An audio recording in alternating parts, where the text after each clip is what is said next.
జైలుకు వచ్చిన ప్రతిసారీ ఈ మహిళ తన భర్తకు ముద్దుల ద్వారా సాధనాలను పంపిస్తుంటుంది. ఖైదీల కుటుంబాలు కూడా తినే ఆహారంలో కొన్ని వస్తువులను దాచిపెట్టేవారు. అవి చాలా రహస్యంగా వచ్చేవి.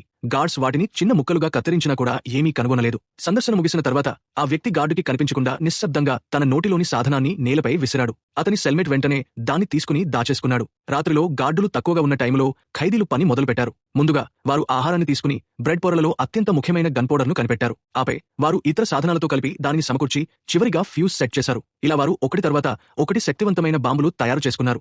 గార్డులు వచ్చినప్పుడు వారు బాంబులను దిండు పరుపు మధ్యలో దాచేవారు. అందరూ త్వరగా పడుకుని నిద్రపోతున్నట్లు ఉండేవారు. మరుసటి రోజు వారు బయటకు వెళ్తున్నప్పుడు గార్డులు ఖైదీల సంఖ్యను మాత్రమే లెక్క చూసేవారు మరియు ఇప్పటికే బాంబులు వివిధ ఇనుము తలుపులపై ఉన్నాయి అని వారికి తెలియదు. ఇంకా ఆశ్చర్యం కలిగించేది ఏమిటంటే వారు బాత్రూంకి వెళ్లినప్పుడు అక్కడ కూడా టైం బాంబును పెట్టారు. అందరూ పైకప్పుకు వచ్చేసరికి వారి ప్లాన్ మొదలయ్యే దశకు వచ్చేసింది.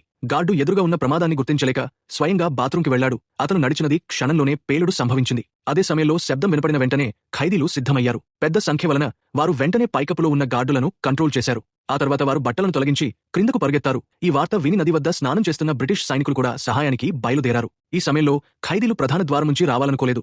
వారు సహచరులతో ఏర్పాటు చేసుకున్న ప్రయోగశాల వంటి చోటుకి వచ్చారు. వారు త్వరగా గోడపై పెద్ద బాంబులను అమర్చారు. అదే సమయంలో బయట ఉన్న సహచరులు కూడా మరిన్ని బాంబులు గోడ బయట అమర్చారు. రెండు వైపులు సుమారు ఒకేసారి ఫ్యూజులను వెలిగించి వెంటనే దూరంగా దాక్కున్నారు. తక్షణమే భారీ పేలుడు సంభవించింది. 10 మీటర్ల మందమైన గోడ బద్దలే 600 జూయిష్ వారు బ్రిటిష్ వారి నుంచి తప్పించుకున్నారు.